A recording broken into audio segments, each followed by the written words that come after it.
Hello students, मैं अजीज़ बोहरा आप सभी का अपना वाला यूट्यूब चैनल में स्वागत करता हूं। इस वीडियो से और यूट्यूब से मेरी जो भी कमाई हो रही है या जो भी कमाई होगी, जो भी अर्निंग होगी, उस अर्निंग का 10% गरीब बच्चों को फ्री एजुकेशन प्रोवाइड करने में किया जाएगा। इसलिए सपोर्ट करते रहे। तो आज की वीडियो में हम पढ़ेंगे 11th क्लास फिजिक्स का चैप्टर नंबर 5 का एग्जाम्पल नंबर 5.8।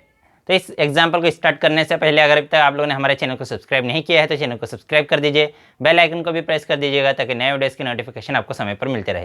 और अगर ये वीडियो पसंद आए तो लाइक कीजिएगा, अपने दोस्तों के साथ भी शेयर ज़रूर कीजिएगा। और अगर कोई डाउट हो तो डाउट कमेंट में आप हमसे पूछ सकते हैं, कोई सजेशन हो तो वो भी कमेंट कर सकते हैं, और अगर पसंद ना आए तो डिसलाइक कर दीजिएगा।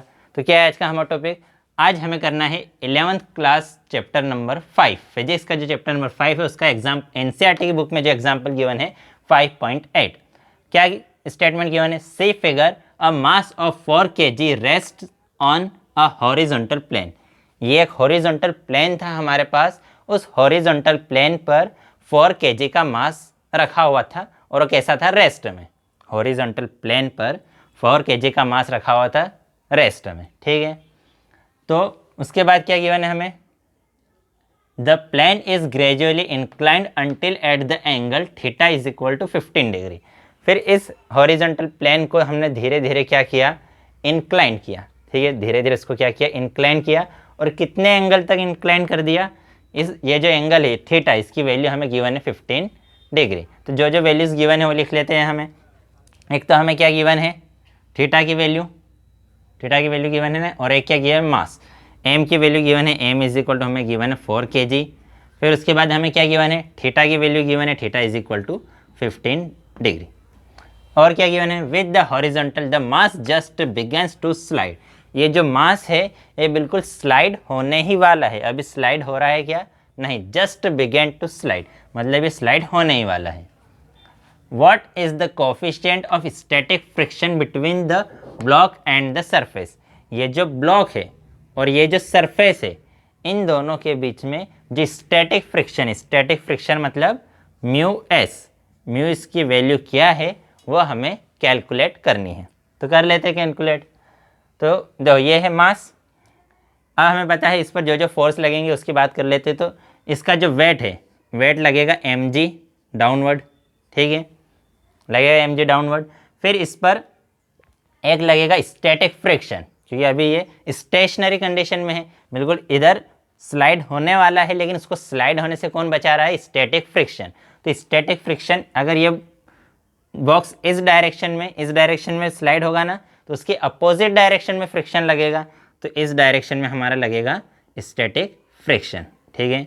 तो इस डायरेक्शन में है हमारा स्टैटिक फ्रिक्शन Fs। और जो स्टैटिक फ्रिक्शन है वो कौन सा फ्रिक्शन है? मैक्सिमम। उसकी वैल्यू कैसी रहेगी? मैक्सिमम रहेगी। मैक्सिमम क्यों है? क्योंकि बस से स्लाइड होने ही वाला है, तो होने ही वाला है, तो इस टाइप पर जो स्टैटिक फ्रिक्शन रहेगा वो मैक्सिमम रहेगा।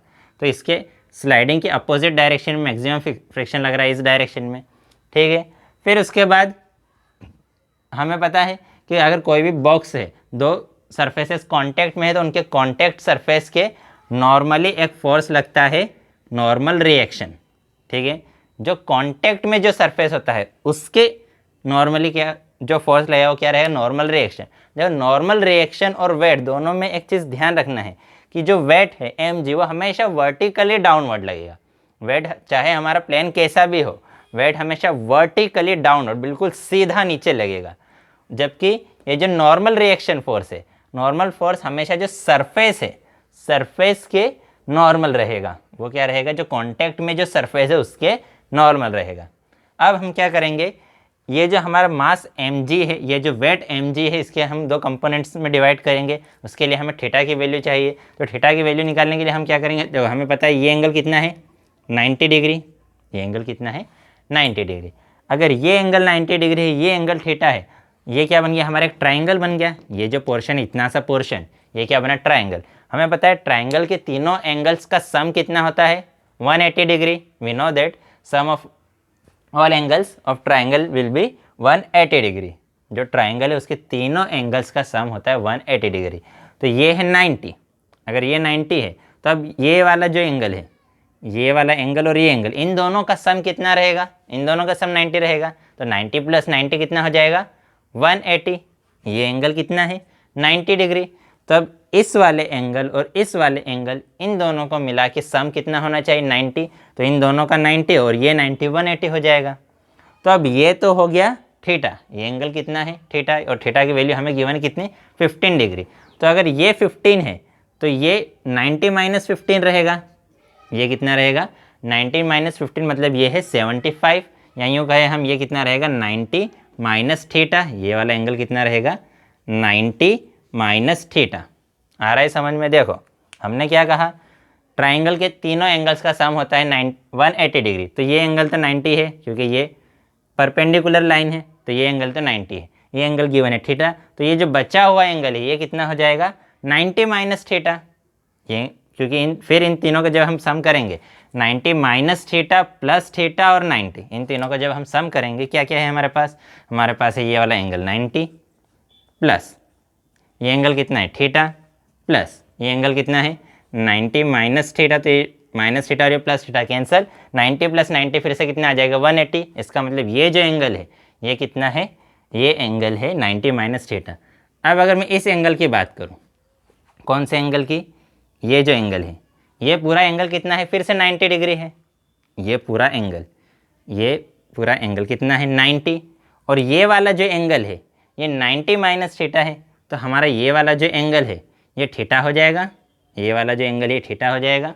देखो ये पूरा एंगल यहाँ से लेकर यहाँ तक ये पूरा एंगल कितना है 90, और अगर ये वाला 90 माइनस थीटा है तो ये कितना हो जाएगा थीटा हो जाएगा। तो 90 माइनस थीटा ये कितना है, ये वाला एंगल 90 माइनस थीटा है और ये वाला एंगल थीटा है। तो 90 माइनस थीटा और प्लस थीटा, तो माइनस थीटा से प्लस थीटा कैंसल। ये वाला एंगल कितना है हमारा, ये एंगल है 90 माइनस थीटा, और ये एंगल कितना होना चाहिए फिर प्लस थीटा। तो ये थीटा से ये थीटा कैंसल, तो यहाँ से लेकर यहाँ तक ये पूरा कितना एंगल कितना हो जाएगा 90 हो जाएगा। ये वाला एंगल ये कितना है 90 माइनस थीटा, और अगर ये एंगल कितना हुआ थीटा, तो इन दोनों का सम मतलब यहाँ से लेकर यहाँ तक ये पूरा कितना हो जाएगा, ये पूरा हो जाएगा 90। तो इसका मतलब ये एंगल, देखो इसको यहाँ पर और मैं बता देता हूँ बनाकर, ये था, ये है हमारा, ये एंगल है कितना 90 माइनस थीटा। अब मुझे निकालना है ये वाला एंगल तो कितना है 90 माइनस थीटा। अब हमें दिख रहा है कि ये जो एंगल है ये तो कितना है 90, तो अब ये जो बचा हुआ एंगल है ये कितना हो जाएगा थीटा हो जाएगा, क्योंकि तभी ये थीटा और ये 90 माइनस थीटा ये दोनों मिलकर कितना बन जाएंगे, ये 90 माइनस थीटा, कौन सा वाला, ये वाला पोर्शन कितना है 90 माइनस थीटा, और ये वाला पोर्शन कितना है प्लस थीटा। तो इस थीटा से थीटा कैंसिल, तो यहाँ से लेकर यहाँ तक ये पूरा कितना हो जाएगा 90। तो हमें दिख रहा है यहाँ से लेकर यहाँ तक ये पूरा 90 है, तो ये वाला एंगल कितना हो जाएगा थीटा। ठीक है, आ गया समझ में। अब मैंने क्या कहा कि हम इसके क्या करेंगे, mg के दो कंपोनेंट्स निकालेंगे।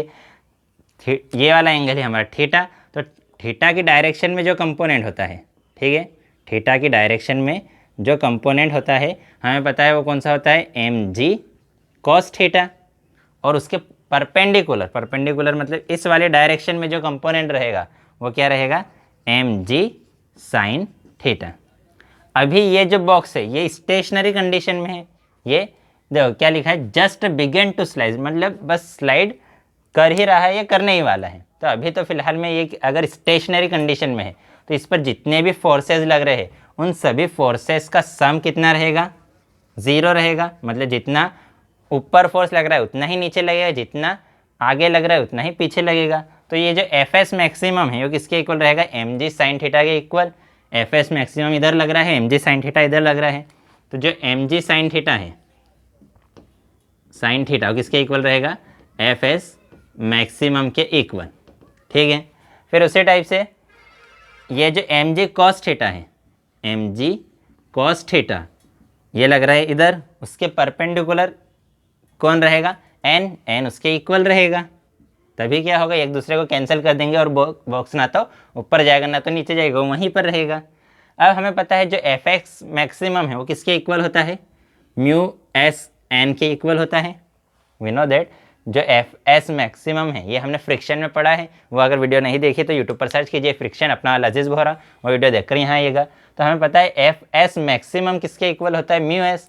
तो मैंने यहाँ पर लिख दिया M G sine theta is equal to mu S N. इस एफ एस मैक्सिमम की स्पेस पे लिख दिया मैंने म्यू एस एन। इसको दे दिया इक्वेशन नंबर फर्स्ट, इसे दे दिया इक्वेशन नंबर सेकंड। अब इक्वेशन फर्स्ट में इक्वेशन टू, इक्वेशन वन में इक्वेशन टू को डिवाइड कर दिया, तो जो लेफ्ट वाला है वो लेफ्ट वाले से डिवाइड हो जाएगा, जो राइट वाला है वो राइट वाले से डिवाइड हो जाएगा। तो हमारे पास क्या आ जाएगा, एम जी साइन थीटा अपॉन यहाँ पे क्या लिखा है, M ji cos theta is equal to यहाँ पर क्या लिखा है, म्यू एस एन, उसके अपॉन में क्या आएगा, अपॉन में आएगा एन। ठीक है, फर्स्ट इक्वेशन का लेफ्ट वाला पोर्शन सेकंड इक्वेशन के लेफ्ट वाले पोर्शन से डिवाइड हो गया, इक्वल टू, तो ये इक्वल टू का साइन फर्स्ट इक्वेशन का राइट वाला पोर्शन सेकंड इक्वेशन के राइट वाले पोर्शन के से डिवाइड हो गया। इस एम जी से ये एम जी क्या हो जाएगा, कैंसल, और इस एन से ये एन भी क्या हो जाएगा, कैंसल। तो हमारे पास क्या बचा, sine upon cos. We know that sine upon cos क्या होता है, टेन थीटा। तो यहाँ मैंने लिख दिया tan theta is equal to mu S. लेकिन हमें तो थीटा की वैल्यू गिवन है, कितनी गिवन है थीटा की वैल्यू, थीटा की वैल्यू गिवन है हमें 15 डिग्री। तो यहाँ हम लिख देंगे 10-15 is equal to mu s, या इसी को हम क्या लिख सकते हैं, mu s is equal to 10-15। अब जो 10-15 है, 10-15 की वैल्यू होती है 0.27। तो यहाँ से हमारे पास म्यू एस की वैल्यू आ जाएगी 0.27। तो ये आ गया हमारा आंसर। 10-15 की वैल्यू कितनी होती है, 0.127, दिख रहा है ना। हाँ, तो 10-15 जो है, 10-15 की वैल्यू कितनी होती है, 0.27। तो इसलिए हमारे पास म्यू एस की वैल्यू कितनी आ गई, 0.27। हमें म्यू एस कैलकुलेट करना था, तो हमने म्यू एस कैलकुलेट कर दिया। देखो हमें क्या गिवन था, हमें ये गिवन था कि एक हॉरिजॉन्टल सरफेस पर एक बॉक्स रखा था, उस सरफेस को हमने धीरे धीरे इंक्लाइन किया, तो ये जो बॉक्स है बस जस्ट बिगन टू स्लाइड, मतलब स्लाइड होने ही वाला है। तो हमें ये बताना है कि इसका जो स्टैटिक फ्रिक्शन कोफिशिएंट रहेगा, कोफिशिएंट ऑफ स्टैटिक फ्रिक्शन वो क्या रहेगा। तो हमें पता है ये थीटा है, एम जी लगेगा डाउनवर्ड, स्टैटिक फ्रिक्शन मोशन के अपोजिट डायरेक्शन में, मतलब इस डायरेक्शन में लगेगा। इस एम जी, ये एंगल कितना हो जाएगा, थीटा। तो हमने इसको दो कंपोनेंट्स में बांटा, एक एम जी कॉस थीटा जो थीटा की डायरेक्शन में बनता है, ये हमारा एंगल कितना है, थीटा है। तो थीटा की डायरेक्शन में जो थीटा वाले साथ जो कंपोनेंट आता है वो क्या आता है, कॉस थीटा वाला कंपोनेंट। तो ये कंपोनेंट हो गया एम जी कॉस थीटा, और इसके परपेंडिकुलर इस डायरेक्शन में जो कंपोनेंट आएगा वो क्या आएगा, एम जी साइन थीटा। और जो कॉन्टैक्ट में जो फोर्स है उसके नॉर्मली जो रिएक्शन फोर्स लगता है वो क्या आता है, नॉर्मल रिएक्शन एन। अब हमें पता है कि ये सभी एक दूसरे को क्या करेंगे, बैलेंस। तो एम जी साइन थीटा को कौन बैलेंस करेंगे, एफ एस मैक्सिमम। तो यहाँ मैंने लिख दिया M G sine theta is equal to f S maximum. Maximum क्यों लिखा है, क्योंकि यहाँ पर जो स्टैटिक फ्रिक्शन है वो मैक्सिमम रहेगा। फिर उसके बाद ये जो एम जी कॉस थीटा ये ऊपर है, और एन, ये एम जी कॉस थीटा नीचे है और एन ऊपर है। तो एम जी cos theta mu S n के, नहीं ये रहा, एम जी कॉस थीटा एन के इक्वल हो जाएगा। अब मुझे पता है एफ एस मैक्सिमम की किसके इक्वल होता है, म्यू एस एन के इक्वल होता है। तो इस एफ एस मैक्सिमम की स्पेस में मैंने क्या लिख दिया, म्यू एस एन। इसको दे दिया इक्वेशन 1, इसको दे दिया इक्वेशन 2। इक्वेशन 1 में इक्वेशन 2 से डिवाइड कर दिया तो हमारे पास ये वैल्यू आ गई, म्यू एस एम जी से एम जी कैंसिल, एन से एन कैंसिल, साइन अपन कोस क्या आ गया 10, mu s as it is. थीटा की वैल्यू हमें गिवन है, कितनी गिवन है, 15 डिग्री। तो थीटा की स्पेस में मैंने लिख दिया 15 डिग्री। तो mu s is equal to कितना है, 10-15 की वैल्यू कितनी होती है, 0.27। तो 10-15 की स्पेस पे लिख दिया 0.27। तो हमें म्यू एस की वैल्यू फाइंड आउट करनी थी, तो म्यू एस की वैल्यू हमारे पास कितनी आ गई, 0.27 आ गई। तो यही हमारा आंसर है। तो आज की वीडियो में इतना ही, नेक्स्ट वीडियो में हम नेक्स्ट टॉपिक पढ़ेंगे। बाय।